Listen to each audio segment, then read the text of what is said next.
A day before my sister's wedding, I heard the groom laughing with friends at the bachelor party.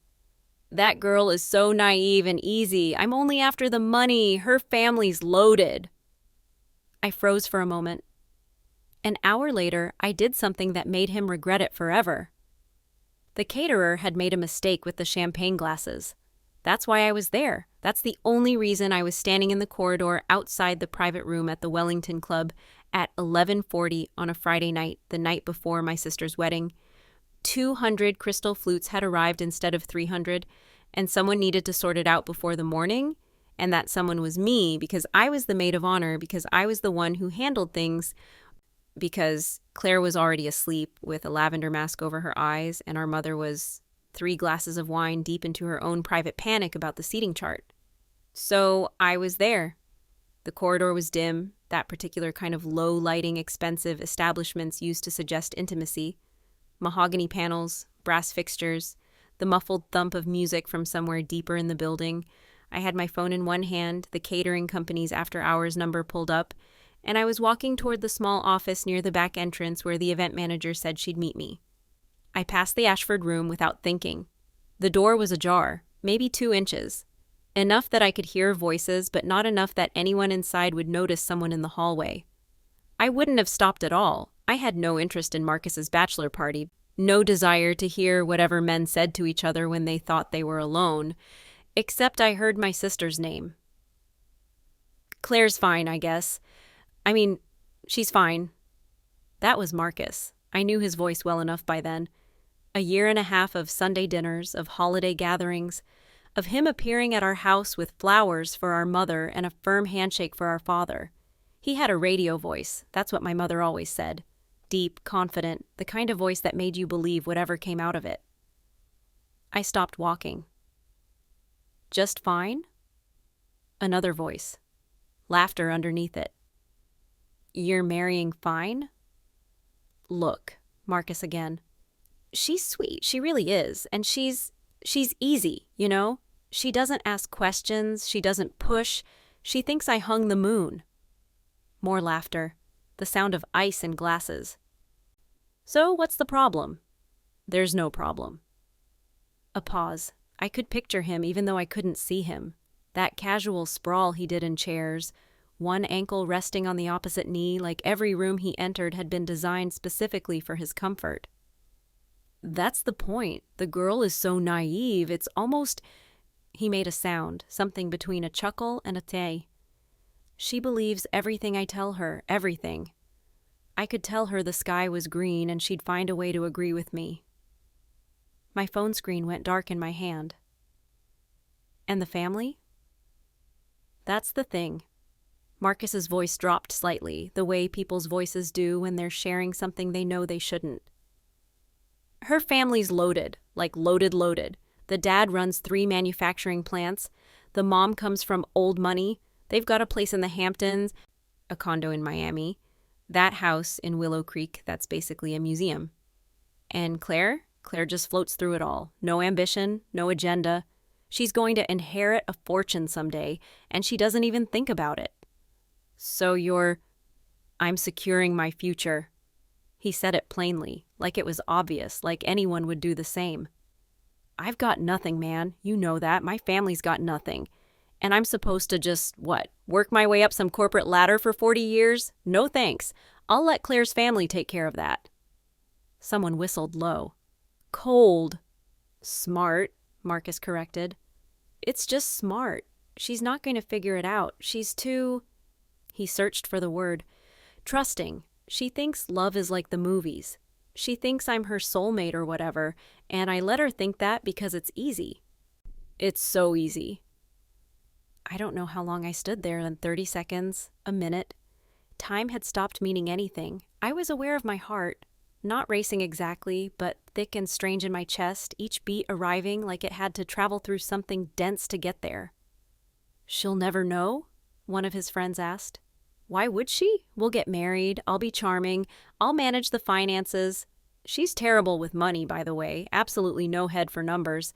And in 10 years, 20 years, when her parents are gone and the estate settles, I'll be set. We'll be set, but mostly me." "And if she does figure it out?" She won't. He sounded so certain.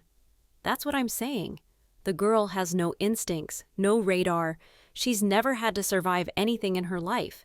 She's never had to read people or watch her back. She just, another sigh, almost pitying. She just believes the world is good. It's kind of sad, actually, but it works for me. I pressed myself against the wall. The wood was cool through my silk blouse. I closed my eyes and tried to breathe and couldn't remember how. In through the nose, out through the mouth, in through the nose, out through, my sister. Claire, who had cried at her bridal shower because she said she felt like the luckiest person alive. Claire, who had spent 6 months handwriting 300 wedding invitations because she wanted each guest to feel personally valued. Claire, who had told me last week, her voice soft with wonder, that she'd never known it was possible to love someone this much.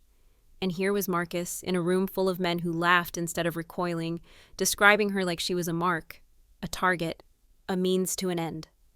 I opened my eyes, I looked at the door, and then I walked away. I didn't go to the event manager's office. I walked straight through the club, past the bar, past a group of women in cocktail dresses, past a man who said something to me that I didn't hear, and out the front entrance into the October night. The air was cool, not cold, but crisp, the way autumn air gets when summer has finally finished letting go. I stood on the sidewalk and looked at nothing. What was I supposed to do? Tell her, obviously. Go to her hotel room, wake her up, repeat everything I'd heard, save her. That was the clear and obvious answer. But I kept seeing her face. Claire, who had already lost so much. Claire, who had spent her 20s in a relationship with a man who eventually left her for her best friend. Claire Dien, who had called me sobbing 3 years ago and said she was starting to believe she was unlovable, that something must be fundamentally wrong with her, that everyone she trusted eventually revealed themselves to be something else entirely. And then she'd found Marcus, or Marcus had found her. I saw it now, the way he'd appeared at exactly the right moment, charming and attentive and so different from her ex. The way he'd pursued her with a steadiness that felt like certainty. She'd been so grateful. That was the word that came to me now. She'd been grateful to be chosen again. If I told her, it would break her. And it would break her the night before her wedding, in front of 300 guests, after a year and a half of planning, after our parents had spent more than I wanted to think about on the venue, the flowers, the band, the dress she'd cried in because she said it made her feel like herself for the first time in years. I stood on the sidewalk for a long time. My phone buzzed in my hand. A text from my mother, any luck with the glasses? I typed back, handled, going back to the hotel, then I walked. I didn't go back to the hotel. I walked for almost an hour, through streets I didn't really see, until I found myself outside a diner on Thompson Street that was still open, fluorescent lights buzzing in the window. I went inside and sat in a booth and ordered coffee I didn't drink. The thing about hearing something like that is it doesn't feel real at first. It feels like a movie, like something you're watching happen to someone else. Your brain keeps trying to reject it, keeps replaying the words looking for an interpretation that doesn't hurt, and you keep arriving at the same place every time. He said it. He meant it. This is real. I thought about my sister, Claire, who used to climb into my bed when we were kids because she was scared of thunderstorms.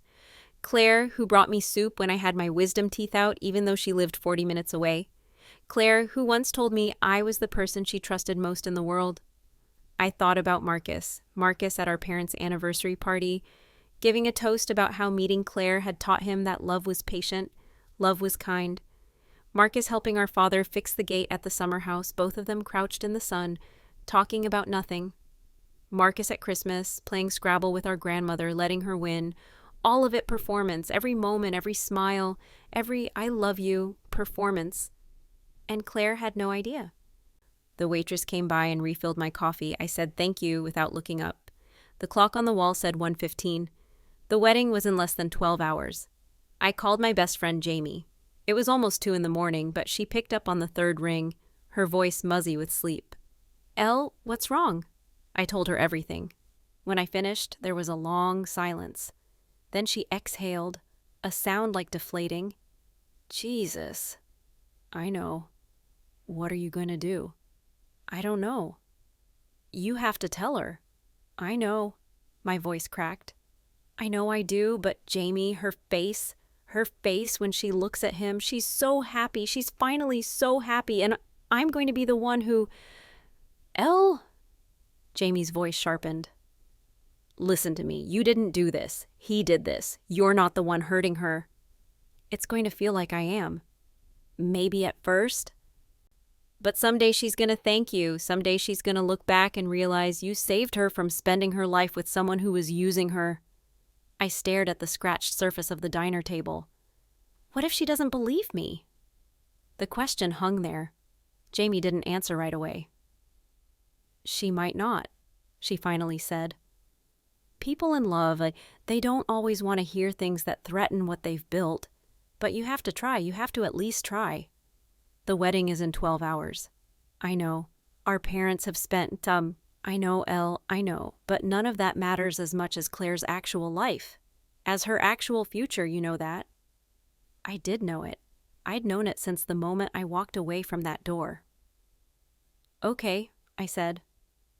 Okay? I'll tell her. The words felt like stones in my mouth. Tonight? Now? I'll go to her room and I'll tell her. Good. Jamie's voice softened. I'm so sorry, Elle. This is awful. All of it. I know. Call me after, no matter what time. I will. I hung up and sat there for another minute, staring at nothing. Then I put cash on the table and walked out into the night. The hotel was quiet when I arrived. That particular hush of expensive places after midnight, deep carpets, lowered lights, the occasional distant ding of an elevator. Our whole family was staying here, scattered across 3 floors. Claire was in the bridal suite on the top floor. Our parents were 2 floors below. I was somewhere in between. I took the elevator up. The hallway stretched ahead of me, identical doors at regular intervals, and I walked until I reached Claire's room. My hand was raised to knock when I stopped. What was I going to say? I've been thinking about this moment for years now, replaying it, and I still don't have a clean answer. There is no good way to tell your sister that the man she's about to marry is a con artist. There is no kind framing. There is no gentle version. I knocked. Nothing. I knocked again, harder, a shuffling sound. Then Claire's voice, thick with sleep. Who is it? It's me, Elle. More shuffling, the sound of locks turning. And then the door opened and there was my sister. She was wearing an old t-shirt from her college days, and her hair was in a messy bun, and her face was puffy from the face mask she'd clearly just ripped off. She looked at me with confusion. Elle, what's wrong? What time is it? I need to talk to you. Now? But now? Something in my voice must have registered. Her expression shifted. Concern replacing confusion. She stepped back and held the door open. Okay, come in. The bridal suite was enormous, a sitting area with a white couch and gold accents, a king bed buried in decorative pillows, French doors opening onto a small balcony. Claire's dress hung in the corner, shrouded in its garment bag, a shape that seemed almost alive in the dim light. Claire sat on the edge of the bed. I sat on the couch across from her. You're scaring me, she said. What happened? Is everyone okay? Is Mom... Everyone's fine. It's not that kind of demise. Then what? I looked at her, my sister, 32 years old, soft around the eyes, quick to laugh, chronically unable to see the worst in people. She was the kind of person who left extra large tips for servers and cried at commercials and genuinely believed that most people were doing their best. She'd been that way since we were kids. I'd always envied it, that easy faith in the world. I'd always wanted to protect it. Now I was about to shatter it. I was at the club tonight, I said, for the champagne glasses. Right, Mom mentioned. Did you get it sorted? I passed the room where Marcus was, where the bachelor party was happening. Claire's face was open, waiting. No suspicion, no dread, just curiosity about where this was going. The door was open, a little bit. I heard them talking. Who? Marcus and his friends. A small laugh. Oh, God, were they being disgusting? I told him not to hire that stripper guy. I told him it was tacky. Claire. I said her name and something in my tone made her stop. They were talking about you. The silence that followed was physical. I could feel it pressing against my skin. About me? About why he's marrying you. Her face flickered, something subtle, like a shadow passing behind glass. But she kept her voice light. What do you mean? What did he say? I could have softened it, I could have paraphrased, filtered, made it somehow less brutal, but I remembered what Jamie had said. I remembered that Claire deserved the truth, the actual truth, not some gentler version that would leave room for doubt. He said you were naive, easy to fool. He said your family has money and that's why he's with you. He said he's securing his future because you're too trusting to ever figure out what he's really doing. The color drained from her face, not all at once, more like watching water recede from sand. Slow, terrible. I watched it happen and I wanted to reach for her, to hold her, but I couldn't move. That's not... Her voice came out thin. That's not funny, Elle. I'm not joking. You must have misheard. I didn't.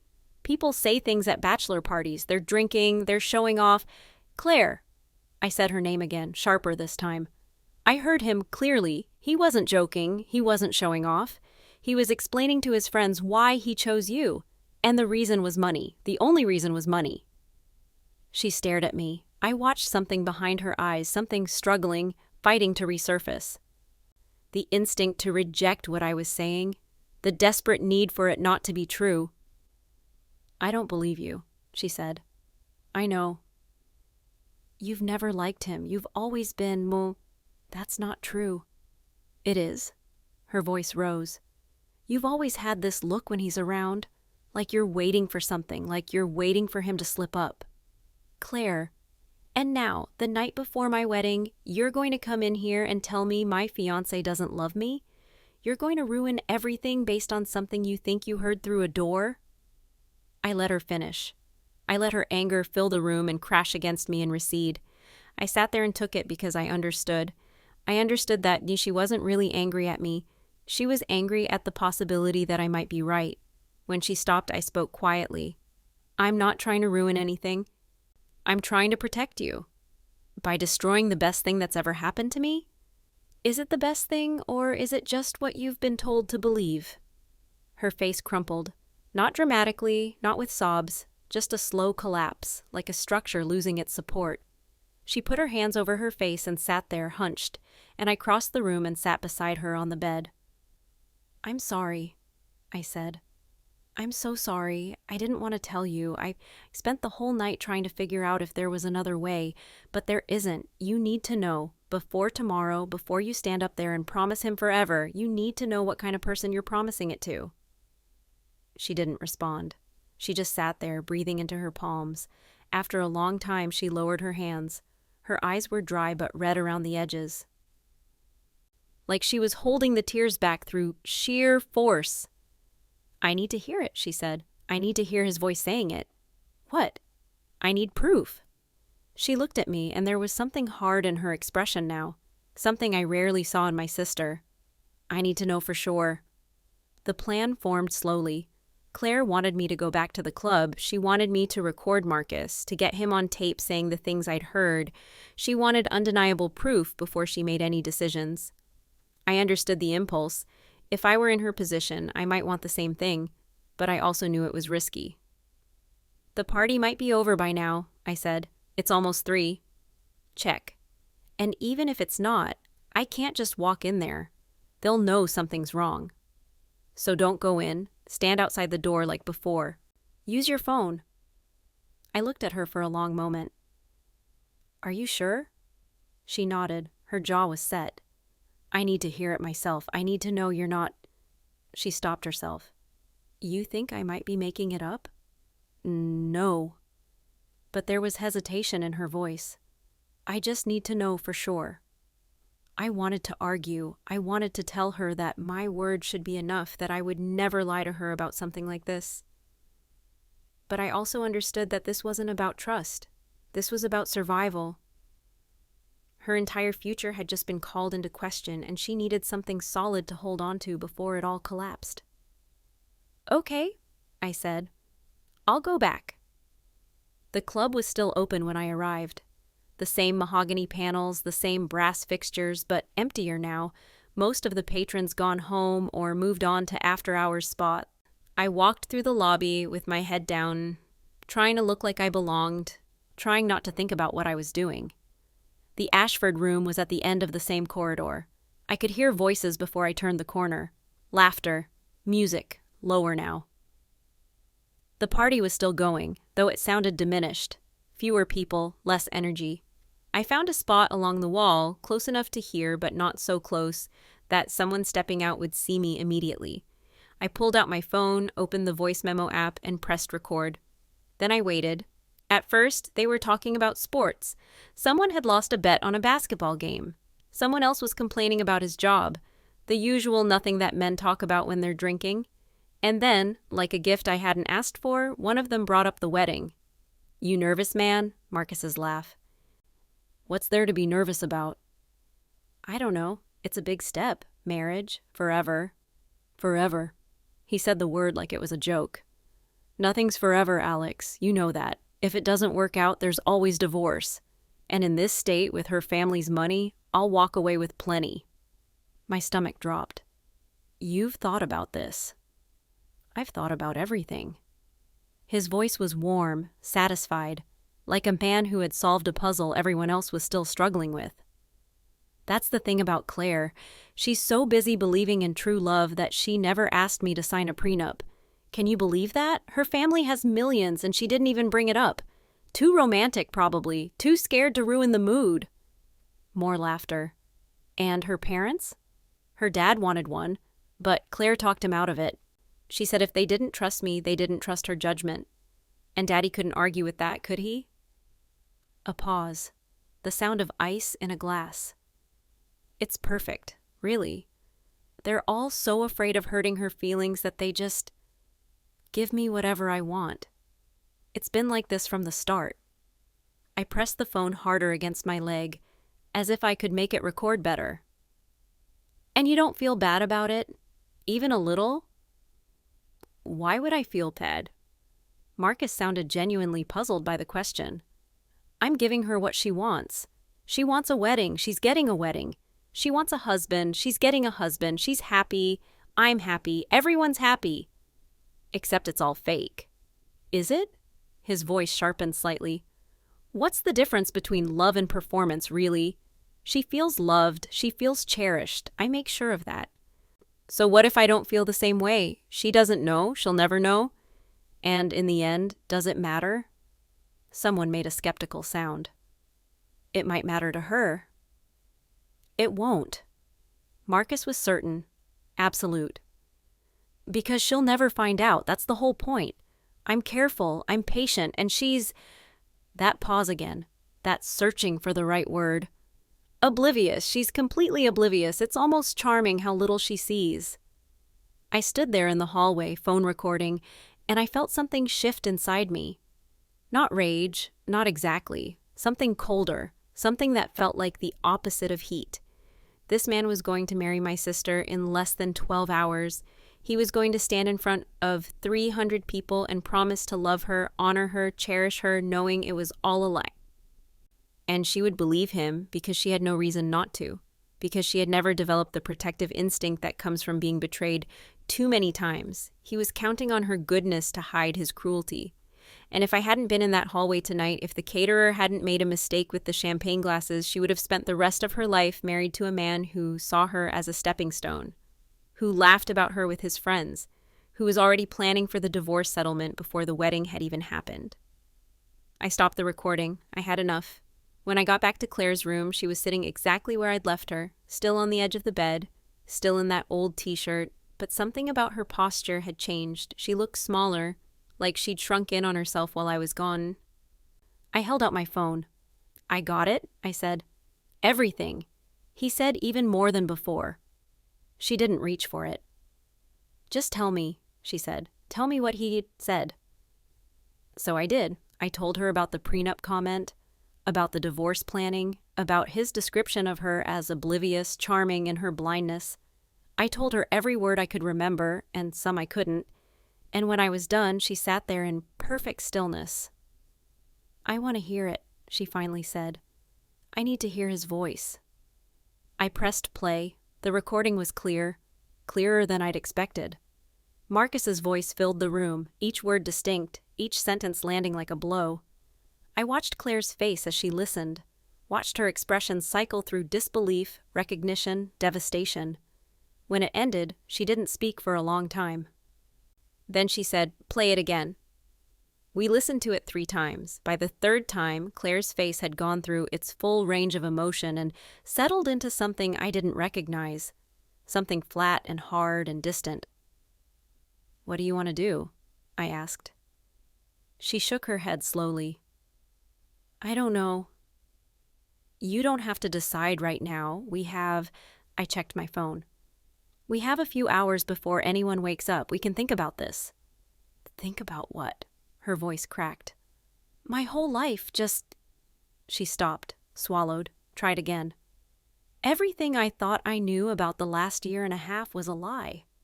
Everything. How am I supposed to think about anything? I moved closer, sat beside her on the bed. "I know," I said. "I know. But you're not alone in this. I'm here, and we're going to figure it out." She leaned against me, her head on my shoulder, and we sat there in the dark, 2 sisters facing something neither of us had imagined. Dawn came slowly. I watched it through the French doors, the sky shifting from black to gray to pale gold, the city waking up layer by layer. Claire had fallen asleep against my shoulder around 5, her body finally giving in to exhaustion. I stayed awake, holding her, thinking. What were the options? Cancel the wedding. That was the obvious one. Call the venue, call the florist, call the band, send out 300 messages explaining that the ceremony was off, face our parents, our relatives, everyone who had traveled to be here, deal with the questions, the gossip, the inevitable public humiliation, or something else. The thought had been forming in the back of my mind for hours. Not quite a plan, more like a shape. An outline of something that might work if I could figure out how to make it real. Marcus didn't know. He didn't know we knew. He didn't know I'd been in that hallway, that I'd heard everything, that Claire had spent the last few hours listening to his voice describe her as a mark. As far as he was concerned, everything was proceeding exactly as planned. He was probably asleep in his hotel room right now, dreaming of the life he was about to steal. What if we let him keep believing that? What if, instead of canceling the wedding, we let it play out, but on different terms? Claire woke up around 7. She blinked against the light, disoriented, and then everything came back. I saw it happen. The moment of remembering, the way her face crumpled before she could stop it. "It's real," she said. "It's actually real." "I'm sorry." She sat up, ran her hands through her hair. Her eyes were swollen from the sleep she'd barely gotten, and there were creases on her face from the fabric of my shirt. "I can't do this," she said. "I can't go out there and smile and pretend everything's fine. I can't marry him." "No," I agreed. "You can't." "So we cancel. We tell everyone that—" "We could," I paused. "Or—" She looked at me. "Or what?" The idea had crystallized while she slept. It was risky. It was probably cruel. It would require Claire to do something harder than calling off a wedding. It would require her to perform, to be someone she wasn't, to hold her devastation inside for just a few more hours. But if it worked, if it actually worked, Marcus wouldn't just lose Claire. He would lose everything he'd been planning for, and everyone would know exactly who he was. I explained it slowly. Claire listened without interrupting. When I finished, she was quiet for a long time. "That's insane," she finally said. "I know." "It would mean standing up there, looking at him, letting him think he's won." "Yes, until the vows." "Until the vows." She stared at the floor. "And then everyone would know, his family, his friends, everyone at the wedding, everyone." Another long silence. "He ruined my life," she said quietly. "Or he tried to. He was going to take everything from me and let me think it was love. He was going to let me believe in something that didn't exist." "I know. If I just cancel the wedding, he'll find someone else. Some other woman who trusts too easily, some other family with money." He might. But if we do this, if we actually do this, he won't be able to hide anymore. Everyone will know what he is. I watched her process it, watched the gears turning, watched her move from devastation through anger into something that looked almost like resolve. The recording, she said. What about it? We'd need to play it publicly at the ceremony. Yes. In front of 300 people. Yes. She looked at me then, and there was something new in her face, something I hadn't seen before. A kind of hardness, but not cold. More like the hardness of someone who has finally stopped pretending that the world is gentler than it is. Okay, she said. Okay. Let's do it. The morning passed in a strange blur. We had to act normal. That was the crucial thing. If anyone suspected something was wrong, if our mother picked up on the tension, if our father noticed that Claire's smile didn't quite reach her eyes, the whole plan would unravel. So we acted. Claire went through the motions of getting ready, the hairstylist arrived, the makeup artist arrived, the photographer arrived to capture the bridal morning. I watched my sister sit in front of the mirror, holding perfectly still while strangers touched her face, and I marveled at her composure. She was better at this than I would have been. I handled the logistics. The venue had a sound system for the speeches at the reception. I confirmed that it could be accessed from a phone.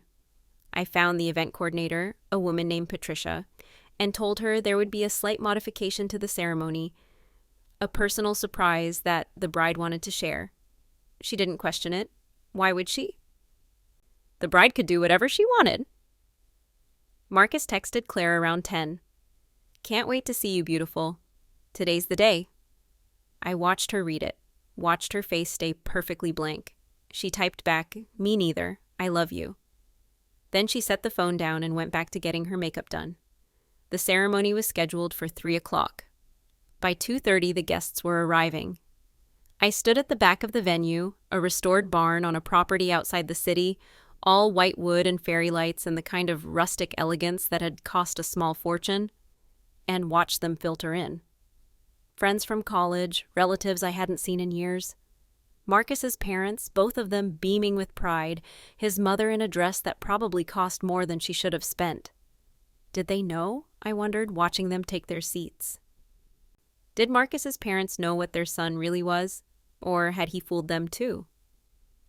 At 2:45, I went to the bridal suite to check on Claire. She was alone when I arrived. The hairstylist and makeup artist had gone. The photographer was elsewhere, capturing the groom's preparation. She sat in front of the mirror in her wedding dress, the white silk pooling around her, and she looked beautiful. She looked beautiful. But her eyes, when they met mine in the mirror, were empty. How are you doing? I asked. I don't know. Her voice was quiet.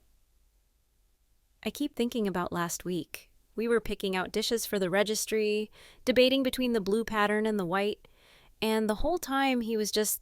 She shook her head. He must have been laughing at me, inside, thinking about how stupid I was. You're not stupid. I believed him. Believing someone who lies to you doesn't make you stupid. It makes them a liar. She didn't respond. Are you sure you want to do this? I asked. We can still cancel, right now. We can walk out there and tell everyone it's off. No. She turned from the mirror to face me. I want him to know what it feels like. I want him to stand up there thinking he's about to get everything he wanted and then have it all taken away, like he was going to do to me. There was something fierce in her voice. I nodded. Then let's go. The ceremony began the way all ceremonies begin. The string quartet played, the guests stood, the doors at the back of the barn opened, and Claire appeared on our father's arm, a vision in white against the golden afternoon light. I watched Marcus's face as she walked toward him. He looked happy, genuinely happy. He was smiling that smile I'd seen so many times, the one that made you feel like you were the only person in the room. For a moment, just a moment, I felt a flicker of doubt. What if I'd been wrong? What if the recording was somehow fake or taken out of context or... But no, I remembered his voice. The girl is so naive. I remembered his certainty. She'll never find out. This was real. Claire reached the altar. Our father kissed her cheek, handed her off to Marcus. The officiant, a friend of Claire's from work, ordained online for this specific purpose, welcomed everyone with a few remarks about love and commitment. And then it was time for the vows. "Marcus," the officiant said, "do you take Claire to be your lawfully wedded wife?" Marcus turned to Claire. His eyes were soft, his voice was steady. "I do." "And Claire?" The officiant turned. "Do you take Marcus to be your lawfully wedded husband?" This was the moment. I was standing just behind Claire, bouquet in hand, heart pounding so hard I could feel it in my throat. I watched her face, watched the way she looked at Marcus, really looked at him, perhaps for the first time seeing him for what he truly was. "Before I answer that," Claire said, "I'd like to share something with everyone." A murmur went through the crowd. Confusion, a few nervous laughs. The officiant looked uncertain. "It's a recording," Claire continued. "Something my sister happened to overhear last night. I think it's important that everyone here knows who they're really witnessing get married." She pulled out her phone. The speakers had been set up in advance. I'd handled that. She connected via Bluetooth, and a moment later, Marcus's voice filled the barn.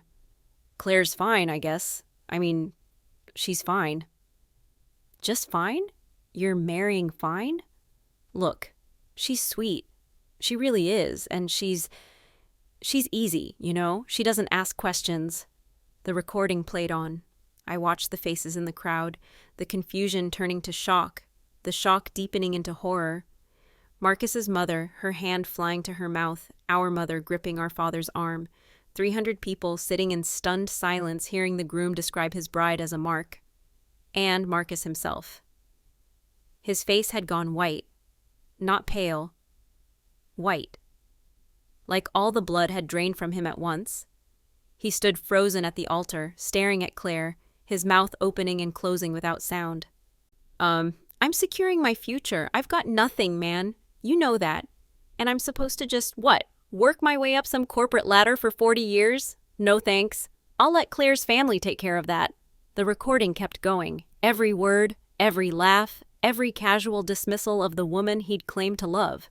It played for what felt like hours, though it couldn't have been more than a few minutes. When it ended, the silence was absolute. Claire turned to face the crowd. "I found out last night," she said. Her voice was steady, stronger than I'd expected. "My sister overheard this conversation at his bachelor party. She came to me and I didn't want to believe her. I made her go back and record more because I needed to hear it for myself." She turned back to Marcus. "I needed to believe that the man I loved was real. That the last year and a half hadn't been a complete lie." Her voice cracked slightly. But it was. All of it. Every kiss, every promise, every "I love you," it was all just part of your plan. Marcus finally found his voice. Claire, please, you have to understand. That was just guys talking. I didn't mean..." "Don't." The word was quiet, but it cut through everything. "Don't insult me by pretending you didn't mean every word." She handed her bouquet to me, stepped back from the altar, faced the officiant. "I don't take this man to be my husband," she said, "and I never will." Then she turned and walked back down the aisle. The aftermath was chaos, guests shouting, people crying, Marcus trying to follow Claire, being blocked by our father, Marcus's mother collapsing into her seat.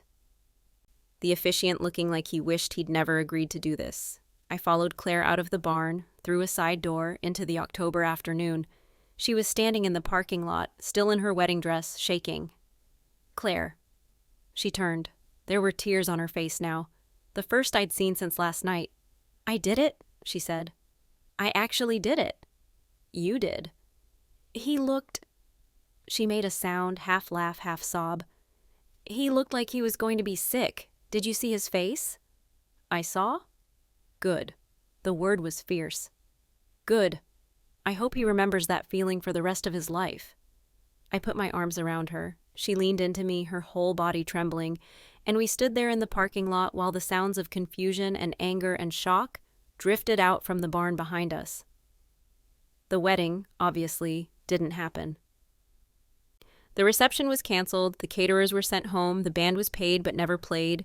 300 guests dispersed in varying states of shock, some offering Claire their support, others simply fleeing the awkwardness of the situation. Marcus and his family left quickly. There was a confrontation first. His mother screaming at our mother about false accusations and entrapment and lawsuits, but it fizzled when someone pointed out that the recording was perfectly legal and that their son had only himself to blame. They retreated into their rental car and drove away, and that was the last any of us saw of them for a while. The legal threats never materialized. What would Marcus sue for? Defamation when every word on that recording was true? Emotional distress when he'd been the one planning to defraud an entire family? He had no case. He knew it. His lawyers, when he eventually consulted them, knew it too. The weeks after the wedding were difficult. Claire cried more than I'd ever seen her cry. Not just about Marcus, about everything. About the life she'd imagined that turned out not to exist. About the trust she'd given to someone who'd used it against her. About the fact that, once again, someone she loved had revealed themselves to be something else entirely. But there was something different this time. In the past, when relationships had ended badly, Claire had always blamed herself. She'd searched for the flaw in her, the thing that made her unlovable, the reason people kept leaving. But this time, with Marcus, she seemed to understand that the failure wasn't hers. "He tricked me," she said one night, a month after the wedding that wasn't. "He was really, really good at tricking people. That's not my fault." "No," I agreed. "It's not. I just wish I could have seen it sooner. He didn't want you to see it. He worked very hard to make sure you didn't." She nodded slowly. "Thank you," she said, "for telling me. I know it wasn't easy. It was the hardest thing I've ever done. Harder than watching me listen to that recording." "Maybe not." A small smile. "That was pretty brutal, too." She laughed, the first real laugh I'd heard from her in weeks. "We're going to be okay," she said. "Aren't we?" "Yeah." I reached for her hand. "We are." The story spread, as stories do. People talked. They always talk. Within weeks, everyone in our extended circle knew what Marcus had tried to do, and what Claire had done in response. The reactions were mixed. Some people called her brave. Some called her cruel. Some thought she should have just canceled the wedding quietly, preserved everyone's dignity, avoided the public spectacle. But most people, I think, understood why she did it. Not out of revenge exactly, not out of cruelty. Out of something simpler and harder, the refusal to pretend. The insistence that if her humiliation was going to be public, if she was going to be the woman whose fiancé saw her as a paycheck, then his truth would be public too. No more hiding, no more performance. Just the raw, unfiltered reality of what he was. I think about that night sometimes. The champagne glasses, the mistake that brought me to that corridor, the crack in the door that let me hear what I was never supposed to hear. What if the caterer hadn't made an error? What if I'd been 5 minutes earlier or 5 minutes later, and Marcus had been talking about something else? Claire would be married now, maybe happy, in a certain oblivious way. Maybe she'd spend decades loving a man who never loved her back, raising children with someone who saw them as stepping stones. Maybe she'd never know the truth, or maybe she'd figure it out eventually. Maybe there'd be a moment, years down the line, when something would slip. A comment, a careless word, a pattern she finally couldn't ignore. And then she'd be 40 or 50, with half her life tangled up in a lie, trying to untangle it too late. I don't know which would be worse. What I do know is that the truth, as painful as it was, gave her something back. It gave her the chance to make a choice about her own life, not a choice based on false information, not a choice shaped by someone else's manipulation. A real choice made with open eyes. That's worth something. That has to be worth something. A year passed. Claire moved. She took a job in another city, something she'd been thinking about for a while but had set aside because Marcus wanted to stay close to her family's money. She started over in a place where nobody knew her as the woman from that wedding video. Yes, someone had recorded it, and yes, it had gone semi-viral for a few weeks before the internet moved on to the next outrage. She started therapy, not because there was something wrong with her, but because she wanted to understand why she kept ending up with people who hurt her, what patterns she was falling into, how to recognize manipulation before it had a chance to take root. I visited her in her new apartment 6 months after she moved. It was small but bright, with windows that looked out over a courtyard with trees. She had a cat now, a gray one named Mist, and she seemed lighter than I'd seen her in years. "I'm dating someone, Tom," she told me over coffee. "Yeah?" "His name's David. He's nice, normal, a little boring, actually." "Boring sounds good." "Right?" she laughed. I never thought I'd say that, but boring sounds really, really good. "Does he know about Marcus?"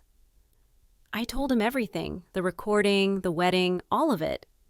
She wrapped her hands around her mug. "I expected him to run. I thought it was too much, too dramatic, something. But he just listened, and when I was done, then he said, 'I'm glad you found out before it was too late.'" "That's it?" "That's it," she smiled. No judgment, no weird questions about why I didn't see it sooner. Just understanding. I felt something loosen in my chest, a knot I hadn't realized I'd been carrying. "I'm happy for you," I said. "Really?" "I'm happy for me too." She looked out the window, at the trees in the courtyard, at the ordinary morning unfolding beyond the glass. "I never thought I'd get here, after everything. But here I am." I still think about Marcus sometimes. Not often, not the way I used to when the anger would flare up and I'd find myself replaying that recording in my head, imagining different endings where I'd confronted him directly, where I'd screamed at him, where I'd made him pay in some more immediate way. Now, when I think about him, it's more distant, more detached, like watching a news story about a stranger.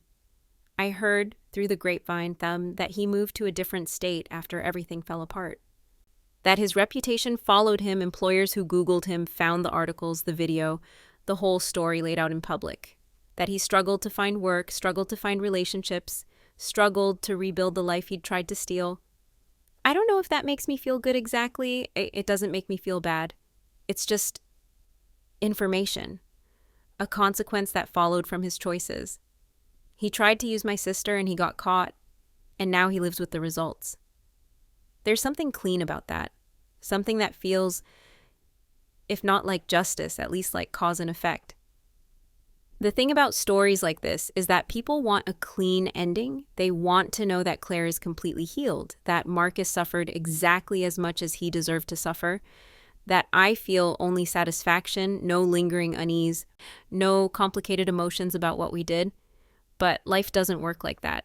Claire is doing well, but she still has bad days. Days when she wonders if she'll ever fully trust someone again. Days when she sees a couple walking down the street, clearly in love, and feels a pang of something that isn't quite jealousy. More like mourning for the version of love she used to believe in. Marcus is probably doing worse than he was, but he's also probably surviving, finding new angles, making new plans. People like him don't disappear, they adapt. And me, I'm proud of what I did. I would do it again in a heartbeat. But there's a part of me that wonders what kind of person stands outside a door, recording, building a case against someone they know their sister loves. A part of me that worries I was too cold, too calculated, too willing to let things play out in a way that would cause maximum damage. I tell myself it was for Claire. I tell myself she needed to see who he really was, and she needed the world to see it too. So she could never doubt herself, never wonder if maybe she'd overreacted, never give Marcus the opportunity to rewrite the narrative. And that's all true, but it's also true that I felt something standing outside that door, something sharp and clear and not entirely kind, something like power. I don't know what to do with that. So I mostly don't think about it. I focus on the parts that feel clean, the truth coming out, the sister protected, the predator exposed. The rest, the complicated parts, the parts that don't fit neatly into a story about courage and justice, I set aside. Maybe someday I'll look at them more closely. Maybe I'll have to, but not today. Today, Claire is happy. Today, she's building a new life in a new city with a man who loves her for real reasons. Today, the future stretches out in front of her, full of possibilities that have nothing to do with Marcus or what he tried to take from her. That's enough. That has to be enough. There's one more thing. A few months after the wedding, I got a message. It It was late after midnight, and my phone lit up with a notification from an unknown number. I know it was you, that's all it said. I stared at it for a long time. My heart was racing, though I couldn't quite say why. I knew it was Marcus. I knew he'd figured out that I was the one who'd heard him, recorded him, given Claire the evidence she needed to destroy his plan.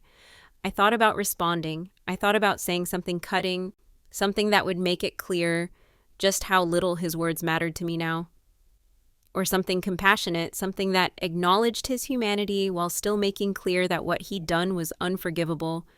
Or something threatening, something that would make him think twice before ever coming near my family again. In the end, I didn't respond at all. I deleted the message and went to sleep.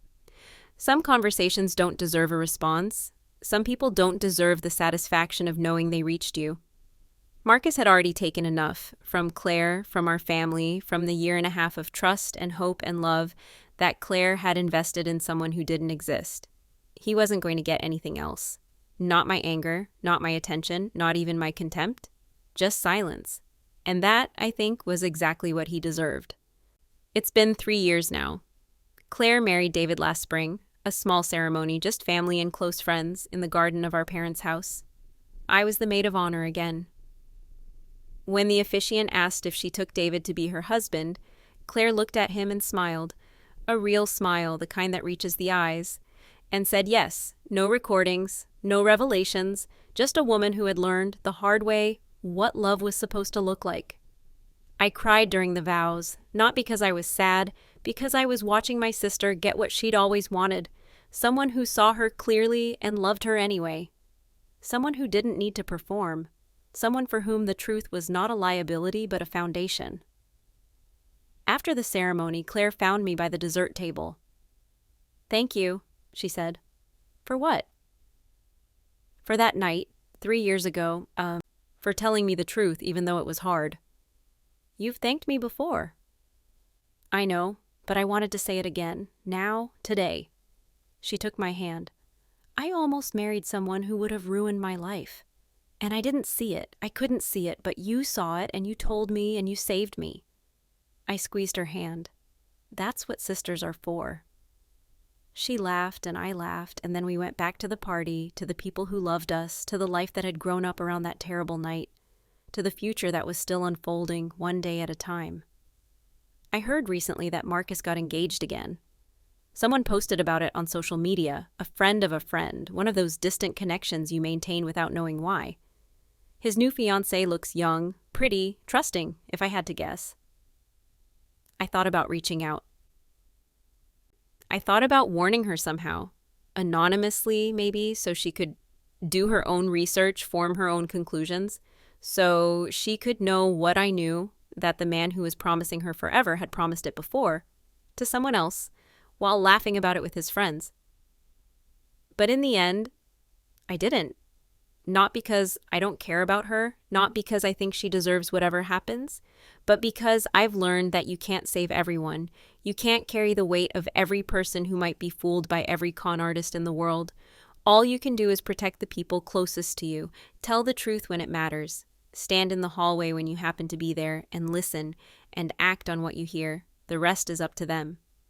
Sometimes I wonder what would have happened if I'd just walked past that door, if I'd never stopped. Never listened, never known. Would Claire have been happy in her ignorance? Would Marcus have kept up the act forever, content with his comfortable life, never giving her a reason to doubt? Would the truth have stayed buried, invisible, harmless? I don't think so. I think the truth always finds its way out eventually. It seeps through cracks. It surfaces in unguarded moments. It accumulates in small inconsistencies until the whole structure collapses under its weight. If I hadn't heard Marcus that night, someone else might have. Or Claire might have noticed something off, a receipt, a message, a glance that lasted too long. Or Marcus might have gotten careless, drunk, confident enough in his victory to let something slip. The truth was always there. I just happened to be the one who found it first. And I'm glad. I'm glad it was me, even though it was hard, even though telling Claire was the most painful thing I've ever done, even though standing outside that door, listening to a man destroy my sister's faith and love, is a memory I'll carry forever. I'm glad because it meant Claire had a choice. It meant she could decide her own future instead of having it decided for her. It meant she could walk away before the damage was done. That's what the truth does when you use it right.